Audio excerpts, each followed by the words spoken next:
Hello friends, I'm Kayla. This is my end of year stats wrap up. I read 270 books this year. Here they all are, or at least most of them. I think I'm missing maybe 10. And I'm going to show you them organized a couple different ways. So this is month by month, how they appeared in my monthly wrap-ups, and then my monthly stories that I love organizing and putting together. And this is not technically accurate. This is how, like I said, they appear in my monthly wrap-ups, but sometimes I'm working on videos that don't go up for a while. So here they are organized right now in the actual month that I read each book in. An average month for me in 2023 was in the low 20s. That's how many books I typically read. The most was in January because I had a big video project and also read lots of novellas, so I read 32. And then my least was actually in December. Though it was my biggest wrap up, I was actually stockpiling content and in actuality read 19 new things. There was some rereading, but I don't really count those. My best reading month was January. I did read the most amount of books, but I also got the most 5 stars. There was 9 new 5-star reads for me. Shout out to my BookTube and Bookstagram favorites videos for that. No month even came close to that success. There was 6 in April, so that was the closest, but most months were between 2 and 3. My worst immediately followed April. Only 1 5-star in May and only 2 5-stars in June.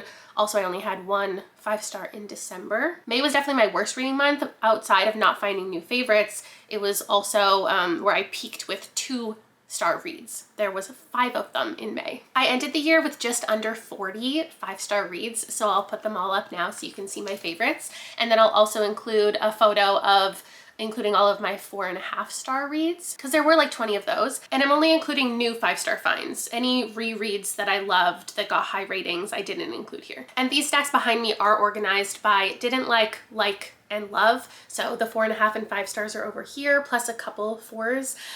In the middle is my biggest stack, which is mostly 4s, a couple 3s, and then this stack over here is 2s and 3s. I didn't have any 1-star reads this year, probably because I did DNF in abundance. And there was a selection I chose not to rate for various reasons, but I probably popped them over there.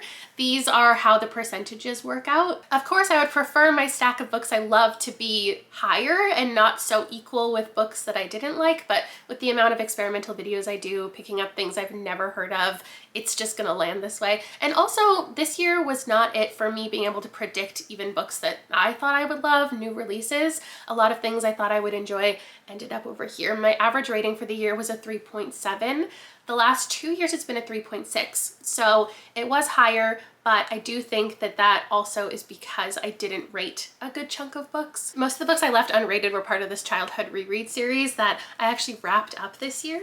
But here are all of my rereads for the year, some more successful than others. I would say the best rereads that I did were Animal Farm and Antony and Cleopatra, though I can't confirm for sure that I ever actually read this.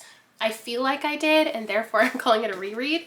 And then the other 2 best ones were We Ride Upon Sticks and Bunny. And actually, speaking of these 2 authors, let's get into the stats of the authors that I read from the most. There were a lot of authors I read from twice this year, including the 2 I just mentioned, and then Ashley Winstead, T. Kingfisher, Deanna Raybourn, Christina Lauren, Catherine Steadman, Emily Henry, Stephen Graham Jones, R.F. Kuang, William Shakespeare, Adiba Jagadar. And then the authors I read from most were Dale Meyer at 3 books, which I didn't really like any of them, and Shannon Maguire with 8 books, and I liked most of them because the majority were rereads of one of my favorite series. Speaking of authors that I've read from before versus for the first time, on the left you see authors that I read this year for the very first time. This was my first experience with them, maybe because they were debuts, maybe because I've just never read from them before. And on the right is authors I was reading for the 2nd, 3rd, or 10th time. And this split traditionally is a little more half and half. I think I've always had more here, but the discrepancy between these 2 percentage-wise is quite drastic this time around. The numbers work out to 176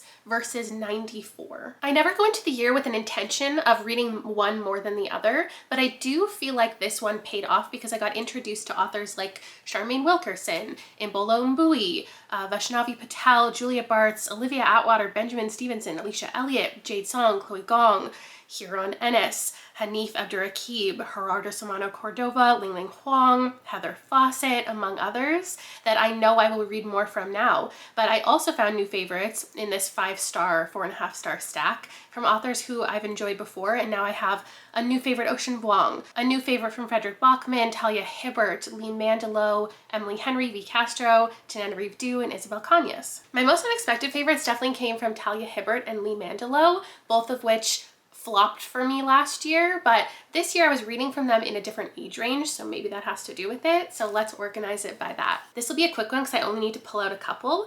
5% of my reads were middle grade, children's, or teens, and 95% was adult. This stack gets smaller and smaller every year, which makes sense aligning with my reading. And naturally that stack is also so small because it's some of the shortest books that I read.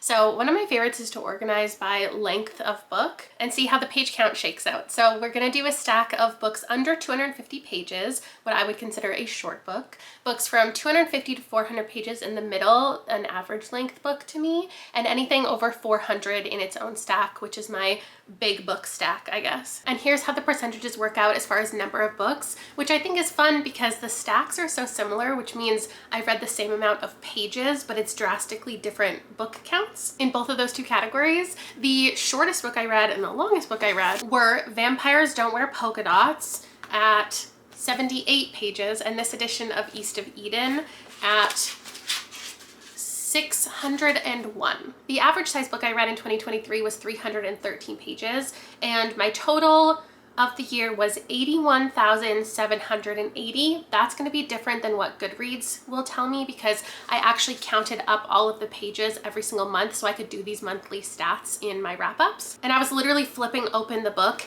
and counting how many pages. And even though some, like I stopped on page 404, but Goodreads will say this book has 420 pages because there's an excerpt, there's a reading guide, etc. And then in things like this, a nonfiction book, it ends with a whole bunch of notes and references, like 20 pages worth, which I didn't count when I was flipping it open and seeing what page I stopped on. But I also don't track or count rereads within the same calendar year, so maybe Goodreads is more accurate if I counted the hundreds of pages I was rereading to solidify my favorites at the end of the year. Doing the math, this tells me I read 224 pages a day. I think I read almost every single day of 2023 when that hasn't been true in past years.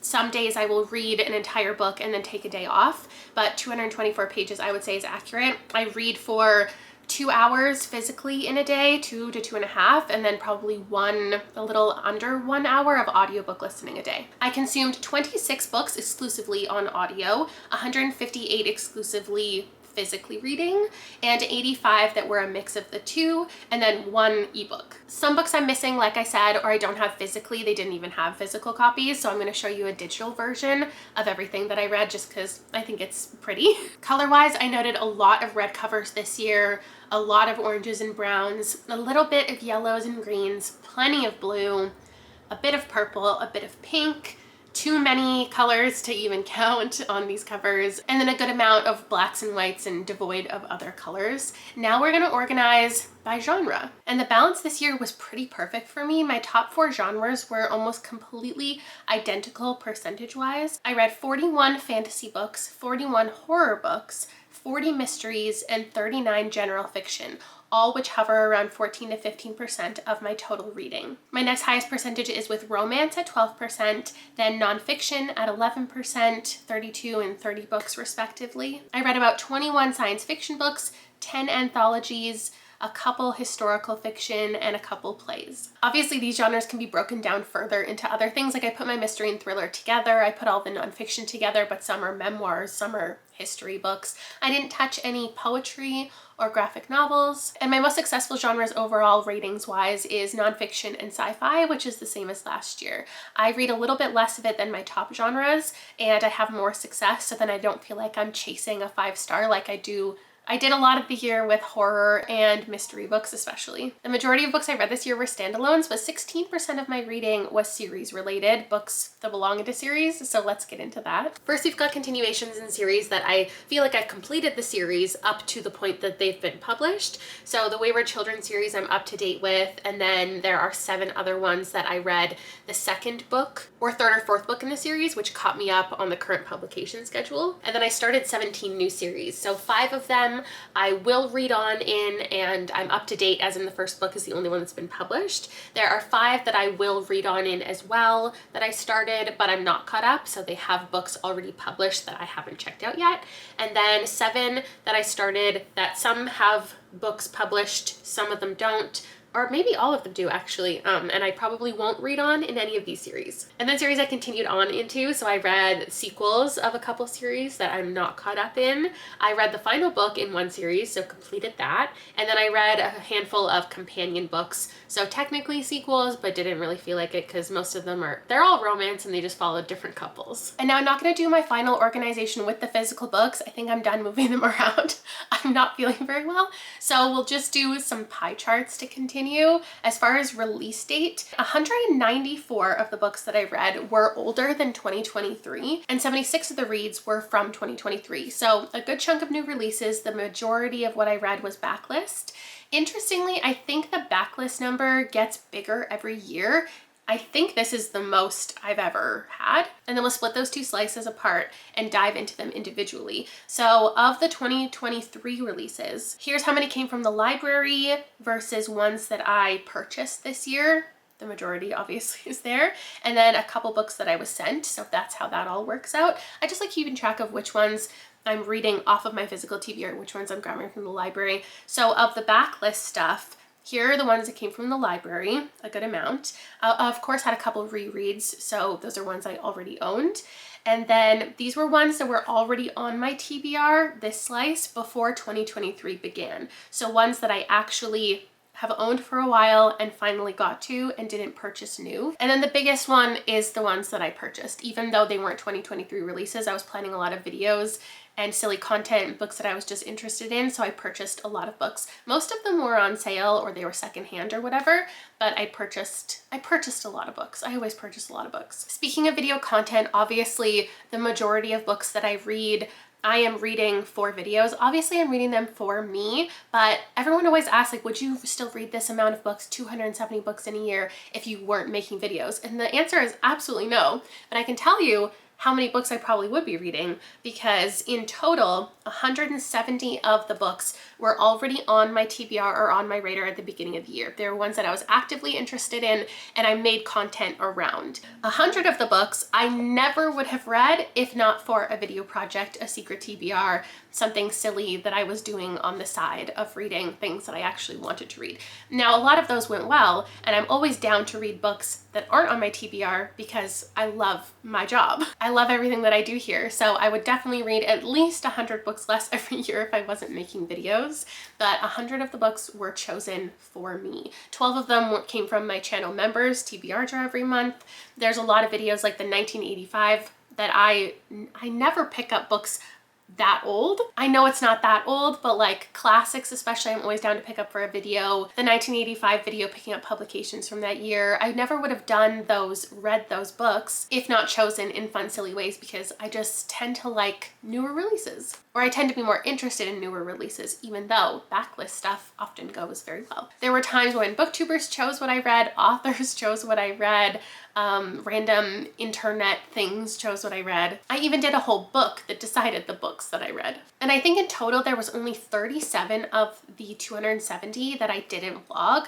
I still wrap them up at the end of every month, but I didn't make content around. So just for me on my own time, I like to call it, only 37 books. Now let's talk about one of my favorite things, titles and cover trends. Covers up first. The items that are highlighted on covers that I saw the most this year are kind of the same ones I normally see.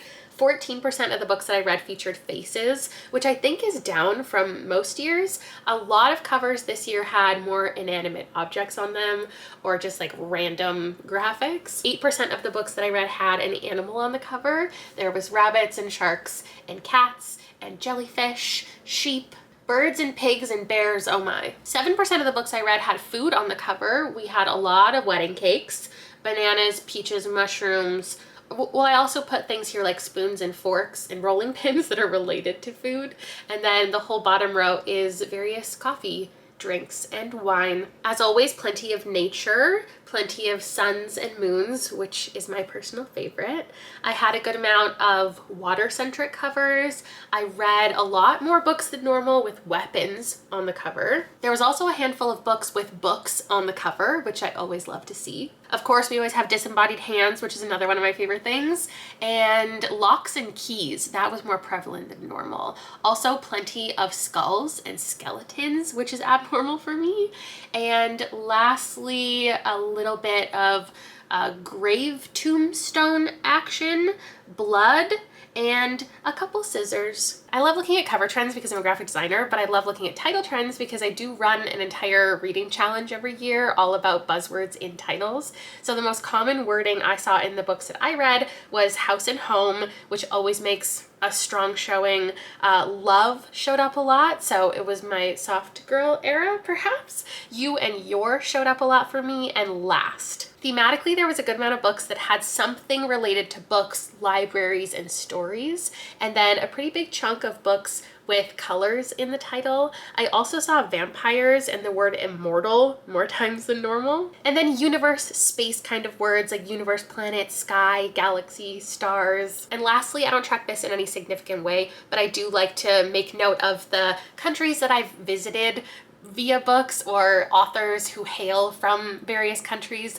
So I visited Switzerland, Vietnam, Poland, Canada, India, China, Mexico, Palestine, Sri Lanka, Cameroon, Yemen, Trinidad, Indonesia, the Dominican Republic, Argentina, Barbados, Jamaica, Taiwan, Bangladesh, Malaysia, Sierra Leone, Australia, Colombia, Egypt, the United States, France, Japan, Syria, United Kingdom, Italy, Ireland, South Korea, Uganda, Senegal, Nigeria, and Botswana. And that's my year in review for 2023. Thank you so much for watching. It's wild to think at the end of this year, it's gonna be 10 years on BookTube and 10 years worth of reading stats. So please let me know when I do the big video comparing 10 years of reading, what stats do you think are most interesting to see that has changed in my reading life? Either things I included in this video or other ideas that you have. I'm really excited to do that check-in to see how I've evolved as a reader and a content creator.